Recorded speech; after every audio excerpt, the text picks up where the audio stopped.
Good evening class. Evening ma'am. Good evening Pushpa ji. Good evening ma'am. Good evening. नहीं तो मैं आज की क्लास कंटिन्यू करती हूँ और आज हम क्या करेंगे, कुछ जर्नल एंट्रीज पास करके देखेंगे हमारे जर्नल का इफेक्ट लेजर्स में कहाँ जाता है, लेजर से हमारे ट्रायल बैलेंस में कहाँ ट्रांजैक्शन मूव करते हैं, और ट्रांजैक्शन में सारे हमारे पास ट्रायल बैलेंस में सारी चीजें ट्रांसफर होने के बाद में पीएनएल में कैसे ट्रांसफर होती हैं और उसके इफेक्ट जो है वो बैलेंस शीट में जाके डेबिट क्रेडिट एसेट साइड और लायबिलिटी साइड दोनों साइड इक्वल कैसे हो जाते हैं, ये हम देखेंगे। ठीक है। आपका जो नेट प्रॉफिट होता है बेटा, जो भी नेट प्रॉफिट आया है इसमें इसके साथ में ये होती है कि अगर आप प्रोप्राइटर हो तो आपका नेट प्रॉफिट जो है वो आपका है। अगर आप पार्टनर हो किसी पार्टनरशिप फर्म की और पार्टनरशिप फर्म के अकाउंट्स की बात हो रही है, तो जो ये प्रॉफिट है ये पार्टनरशिप फर्म का है। यहाँ पर at the same time loss भी हो सकता है, तो अगर वो लॉस है तो वो पार्टनरशिप फर्म का है और वो डिस्ट्रीब्यूट पार्टनर्स में होगा।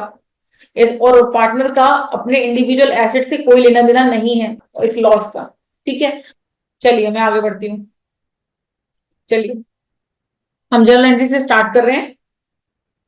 मैं आप लोगों को ये एक्सेल शीट है ये कैसे बताऊंगी, ये आपको मैं थोड़ा सा रेफरेंस दे देती हूँ स्टार्टिंग में कि हम पहले क्या करेंगे, हमारे पास जो बिजनेस में ट्रांजैक्शन हो रहे हैं उनकी जर्नल एंट्रीज पास करेंगे। ठीक है।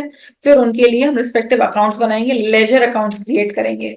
इन्हीं लेजर्स में जो मैंने आपको ग्रुपिंग बताई है उसको हम और डिटेल में समझेंगे। ठीक है। जैसे हमको टैली में ग्रुपिंग करनी होती है उसको हम और डिटेल में समझेंगे। फिर उसके बाद में जो आप लेजर बनाएंगे, यहाँ पर सारे उनके क्लोजिंग बैलेंसेस जो होंगे वो ट्रायल बैलेंस में ट्रांसफर होते हैं। यहाँ पर हम देखेंगे कि हमारा जो ट्रायल बैलेंस है वो ऑटोमेटिकली कैसे डेबिट और क्रेडिट दोनों साइड का टोटल इक्वल हो जाता है। ट्रायल बैलेंस से जो हमारे पास जितने भी क्लोजिंग बैलेंसेस हैं जो यहाँ पर आपको शो होंगे वो ही आपके पास आएंगे कि आपका जो पीएनएल का स्टेटमेंट है, प्रॉफिट एंड लॉस का स्टेटमेंट है, उसमें कैसे आपके ट्रांसफर होंगे वो आप ही करेंगे। उसका जो नेट बैलेंस होगा, ग्रॉस प्रॉफिट यहाँ पर आएगा या ग्रॉस लॉस यहाँ पे आएगा, नेट प्रॉफिट यहाँ पे आएगा या नेट लॉस आपका यहाँ पे आएगा। जो आपके पास बैलेंसिंग फिगर आएगा जो नेट प्रॉफिट या नेट लॉस कहलाता है वो आपके बैलेंस शीट में ट्रांसफर होगा। जब बैलेंस शीट में ट्रांसफर होगा तो जो हमारा ट्रायल बैलेंस है वहां के सारे बैलेंसेस पीएनएल और बैलेंस शीट में कहां पर प्लेस होते हैं और उनका रिस्पेक्टिव इफेक्ट क्या होता है, ये आप ये पूरा एनालिसिस देखेंगे। ठीक है। ये हमारी क्लास का टारगेट है अभी की, और हो सकता है ये कंटिन्यू नेक्स्ट क्लास में भी थोड़ा सा मिडिल ऑफ द क्लास तक चले। तो हम स्टार्ट करते हैं यहाँ से। यहाँ पर आपको सबके साथ में नरेशन भी लिखते हैं, उसका डिस्क्रिप्शन होता है। जब भी आपने लेजर देखा होगा, देखो बेटा जो भी हमारी ये एंट्रीज हो रही हैं, तो जो भी एंट्रीज होती हैं जनरल की, जो भी एंट्रीज होती हैं, इसमें क्या हो रहा है, जैसे आपकी कैपिटल अकाउंट है इसमें कैपिटल इंट्रोड्यूस हुई है, जो ये एंट्री है इसमें बैंक का अकाउंट अलग खुलेगा, कैपिटल अकाउंट अलग खुलेगा। फर्दर आपके जो भी ट्रांजेक्शन होंगे अगर वो कैपिटल से रिलेटेड होते हैं तो वो उसी लेजर में होंगे। ठीक है। लेजर आप अलग अलग पास करेंगे लेकिन इफेक्ट जो होगा वो एक ही लेजर में आएगा। 1,08,000। हाँ राज बोलिए। 1,08,000 रुपये में। Very good. 1,08,000 हेलो। हमारे पास जीएसटी हमने रिसीव किया। जीएसटी आप जो भी रिसीव करते हैं अगले महीने की 10 तारीख तक हमको वो क्या करना होता है, जीएसटी R1 में आपको शो करना होता है, और नेक्स्ट मंथ की 20 तारीख तक हमको गवर्नमेंट को डिपॉजिट करना होता है। ठीक है। सबको पता है?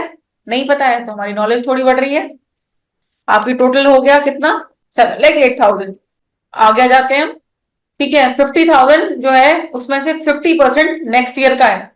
आप प्रीमियम देते हो तो प्रीमियम कभी कभी ऐसा होता है बेटा कि हम लोग दिसंबर में दिया हमने, ठीक है, और दिसंबर में वो लिखा होता है आपकी जो आपका जो इंश्योरेंस का प्रीमियम पे रिसीट होती है उसमें लिखा होता है कि ये 1 दिसंबर से लेके 30 नवंबर तक का है। ठीक है।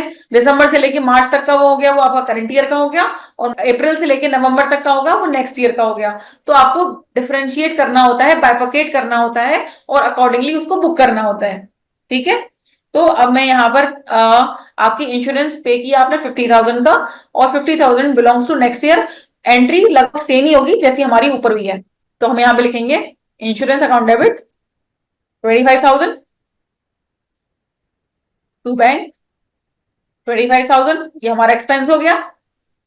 उसके बाद में हमने एडवांस इंश्योरेंस पे कर दिया। तो आप ऐसे भी लिख सकते हो जैसे ऊपर लिखा हुआ है कि इंश्योरेंस पेड इन एडवांस या प्रीमियम पेड इन एडवांस, कुछ भी लिख सकते हो, टू बैंक। प्रीपेड भी लिख सकते हैं ना। ठीक है, या फिर आप ऐसे भी लिख सकते हो, ओंकार जी जो बोल रहे हैं बहुत अच्छी, प्रीपेड इंश्योरेंस या प्रीपेड कमीशन, कुछ भी लिख दो आप, लेकिन जो आप मेंटेन करोगे वो हर साल वैसे उसी नाम से चलना चाहिए। ठीक है, चलिए यहां पे हम प्रीपेड लिख देते हैं, प्रीपेड इंश्योरेंस। यहां पर है हमारे पास इंटरेस्ट पेबल, मतलब आपका एक्सपेंस है इंटरेस्ट, बैंक से आपने लोन लिया था, आपने किसी प्राइवेट पार्टी से लोन लिया था, उसका इंटरेस्ट आपको पे करना था, लेकिन आपने इंटरेस्ट पे नहीं कर पाए, वो पेबल है दिस ईयर। ठीक है, यहाँ पर हमारे पास सारे लेजर्स खत्म हो गए, सारी जर्नल एंट्रीज खत्म हो गई। अब हमको क्या करना है, रिस्पेक्टिव लेजर अकाउंट बनाने हैं और सारी जनरल को लेजर में ट्रांसफर करना है। ठीक है, जो थोड़ा टेक्निकल समझते हैं वो ऐसे समझ सकते हैं, जो टेक्निकल थोड़ा सा उनको समझने में दिक्कत आ रही है, आप ऐसे समझ सकते हैं कि क्रॉस में होगा। ठीक है, और आपको क्या करना है, आपका अगर इसके बाद में आपका कोई ट्रांजैक्शन होगा तो आप इसी टू बाय करते रहोगे, और उसके बाद में आपको क्या करना है, अकाउंट को क्लोज करना होता है। एंड ऑफ द ईयर सारे अकाउंट क्या होते हैं, क्लोज होते हैं रिस्पेक्टिव बैलेंसेस के साथ में।